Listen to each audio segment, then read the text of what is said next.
नमस्कार, welcome to my channel create simple and easy. सुट्ट्या लागल्या की आपण फिरायला जाण्याचे प्लॅन करतो। वन डे पिकनिक असो किंवा शॉर्ट वॅकेशन, जाण्यापूर्वी हा व्हिडिओ नक्की पहा। फिरायला जाण्यापूर्वी आणि बॅग पॅकिंग करताना कोणत्या गोष्टी लक्षात घेतल्या पाहिजेत या संदर्भात महत्त्वाच्या टिप्स मी शेअर करणार आहे। So let's get started. Number 1, bag pack करण्यापूर्वी कोणकोणत्या गोष्टी लागणार आहेत याची लिस्ट बनवा।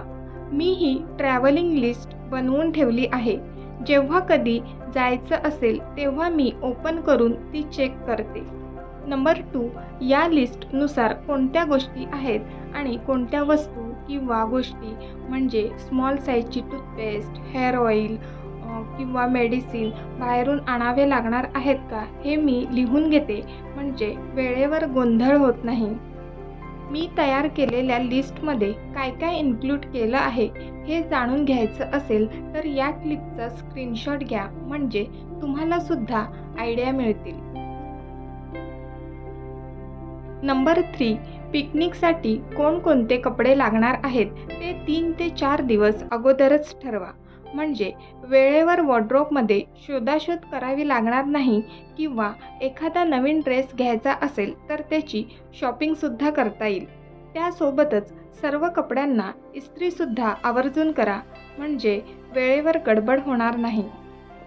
नंबर 4, घरातून निघताना कोणता ड्रेस घालणार आहोत तो बाजूला काढा आणि त्या ड्रेसची पेअर करून, म्हणजे कोणता कुर्ता घालणार आहोत त्यावर कोणती लेगिन्स सूट होईल, त्यासोबतच इनरवेअर अशी जोडी करून व्यवस्थित घडी घालून एखाद्या ड्रॉवरमध्ये किंवा टेबलवर आपल्या डोळ्यासमोर आणि हाताशी राहील अशा जागी ठेवा, म्हणजे त्या दिवशी तयार होताना कमीत कमी वेळ लागेल आणि आपण पटकन रेडी होऊ।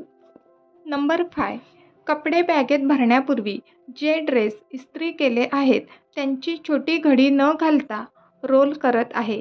यामुळे कपड्यांना चुरघळ्या पडत नाही आणि बॅगेत कमी जागेत भरपूर कपडे ठेवू शकतो। तसेच ड्रेसची पेअर करण्यासोबतच आतील इनरवेअरसुद्धा त्यामध्येच ठेवून रोल करा, म्हणजे बॅगेतून कपडे घेताना बाकीचे कपडे विस्कटणार नाहीत। आपण किती दिवसांकरता बाहेर जाणार आहोत यावर डिपेंड राहतं की आपण किती मोठी बॅग घ्यायला हवी। तर आम्ही 2 दिवसांकरता बाहेर जाणार आहोत तर मी ही बॅग निवडली आहे। या बॅगेला 3 ते 4 कप्पे आहेत, यामुळे मला कपडे ठेवायला आणि काढायला सुद्धा इझी पडणार आहेत। आणि माझ्या मुलीसाठी ही स्वतंत्र बॅग घेतली आहे, तर त्यामध्येच तिचे सर्व कपडे ठेवणार आहेत। चला तर पटकन बॅगेत कपडे भरूया। तर कपडे भरताना सुद्धा लास्टच्या दिवशी कोणते कपडे घालणार आहोत ते मी खाली ठेवत आहे। अशा पद्धतीने मी कपडे अरेंज करत आहे। तर 1 बाय 1 मी आता कपडे ठेवत आहे। तसेच ट्रॅव्हलिंग करताना नेहमी पातळ आणि कॉटनचाच टॉवेल कॅरी करा, म्हणजे त्याला जागासुद्धा कमी लागते आणि तो लवकर ड्राय होतो। हातरुमाल आणि सॉक्स मी वरच्या कप्प्यात ठेवत आहे, म्हणजे ते इतर कपड्यांमध्ये मिक्स होणार नाही।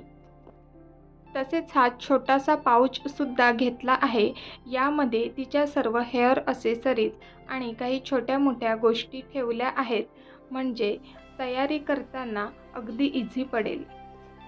लहान मुलांची बॅग भरताना नेहमी कपड्यांचे 1 ते 2 जोड एक्स्ट्रा ठेवा, पटकन इमर्जन्सीला लागले तर आपल्याकडे असायला हवेत। अशा प्रकारे सर्व कपडे भरून झाले आहेत आणि मी ही स्लीपर स्वच्छ धुवून घेतली आहे आणि ती आता प्लॅस्टिकमध्ये रॅप करून बाहेरच्या बाजूला ठेवत आहे।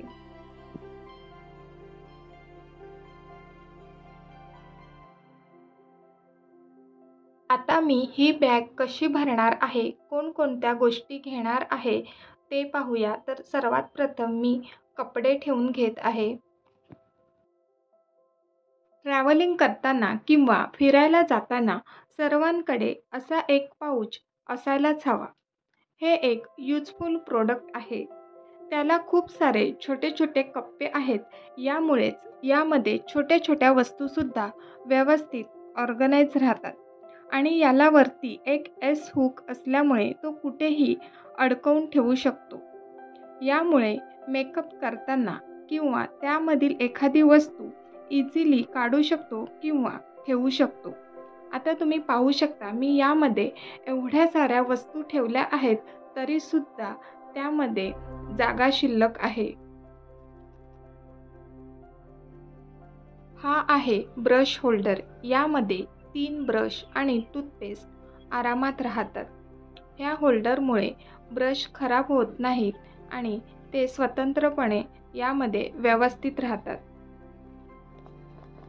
तसेच ट्रॅव्हल करताना मोठ्या बॉटल्सऐवजी अशा छोट्या डब्या कॅरी करा. यामध्ये मॉइश्चरायझर किंवा फेसवॉश, शॅम्पू असं काही आपण ठेवू शकतो. यामुळे बॅगेमध्ये कमी जागा लागते. तसेच लहान मुलं असतील तर त्यांचे मेडिसिन्स तसेच डोकेदुखी किंवा पेनकिलरच्या मेडिसिनसुद्धा असायला हव्यात. हे आहे ऑल फिक्स ग्लू, जे की चप्पल किंवा सँडल तुटली तर आपल्याकडे असायला हवं म्हणून मी घेतलं आहे.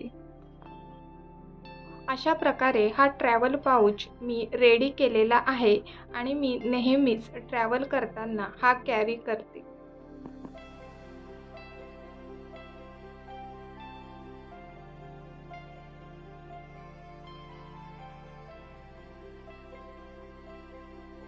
या व्यतिरिक्त कॅप किंवा स्कार्फ, सेल्फी स्टिक, सनग्लासेस तसेच पॉवर बँक आणि त्याची वायर हे सुद्धा खूप महत्त्वाचं आहे. तर या सर्व गोष्टी मी वरील खणामध्ये भरून घेत आहे.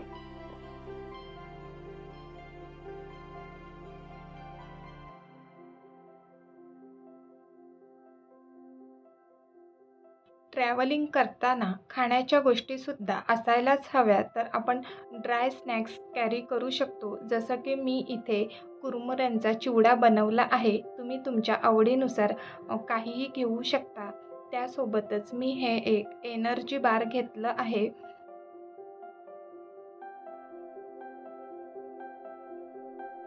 अशा प्रकारे बॅग भरून झालेली आहे, परंतु पूर्ण नाही. अशा काही गोष्टी असतात का ज्या की आपल्याला वेळेवरच भरायच्या असतात. जसं की मोबाईलचा चार्जर, पाण्याची बॉटल, अजून काही गोष्टी असतील तर त्या मी अशा एका पेजवर लिहून घेत आहे. तुमच्या सोयीनुसार तुम्ही मोबाईलमध्ये सुद्धा नोट डाऊन करू शकता आणि अलाराम लावू शकता. मी हा पेज मॅग्नेटच्या साहाय्याने कपाटाला स्टिक केला आहे, म्हणजे जाता येता माझं तिथे लक्ष जाईल. ही ट्रिक तुम्ही नक्की फॉलो करा, म्हणजे फिरायला जाताना किंवा ट्रॅव्हलिंग करताना तुम्ही कोणतीही गोष्ट घरी विसरणार नाही. फिरायला जाताना वॉलेटसुद्धा चेक करणं तितकंच महत्त्वाचं ठरतं. आपल्याकडे कॉईन्स आहेत का किंवा सुट्टे पैसे आहेत का, त्यासोबतच आधार कार्ड, डेबिट कार्ड सर्व काही व्यवस्थित आहे ना, हे सुद्धा चेक करायला हवं. तसेच स्लिंग बॅगसुद्धा व्यवस्थित आपण भरायला हवी, म्हणजे वेळेवर कुठलीही गडबड होत नाही.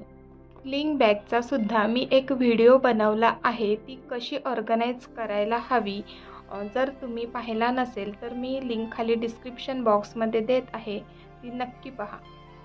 आजच्या व्हिडिओमध्ये मी ज्या काही टिप्स तुमच्याशी शेअर केल्या आहेत त्या मला खूप उपयोगी पडतात, म्हणूनच मी तुमच्याशी शेअर केल्या आहेत. तर आजचा व्हिडिओ तुम्हाला कसा वाटला मला कमेंट बॉक्समध्ये नक्की सांगा.